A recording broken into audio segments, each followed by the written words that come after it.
You can even extend a dynamic route segment further by making it a catch-all. This allows you to accept multiple URL portions into a single parameter.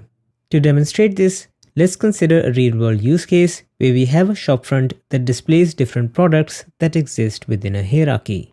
As an example, you might want to visit clothes or clothes tops or clothes tops t-shirt. Within our shopfront, we know that we can handle a single route segment by containing the folder name within square brackets. We can easily extend it to catch all nested route segments by simply adding triple dots before the folder name. If you've gone through our JavaScript course, you will recognize that this is actually inspired by array spread. To accept catch-all params within our page, we simply modify the param type to be a string array instead of a simple string. Let's just log out the slug param so that we can see this change in action. We can choose whatever we want with this array of slug params. Let's just display it in a nice breadcrumb. With our code in place, let's jump into the browser to see our application in action. The catch-all will match single params, for example just the clothes, and even multiple params, for example clothes tops, as well as clothes tops t-shirt. And you can see in the browser console that for catch-all segments, the matched param is always going to be an array.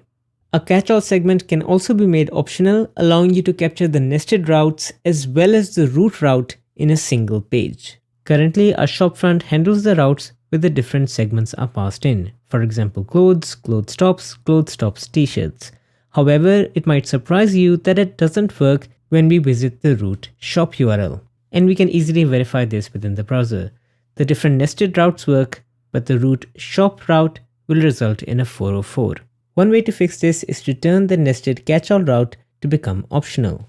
To turn a dynamic route to become optional, instead of single square brackets, we use double square brackets. Now, within the page, instead of the params always being passed in, we should expect the param to be undefined when it is matching the root route. Within the component code, we simply handle the case where the slug is going to be undefined and render out a root page, for example, a simple welcome message.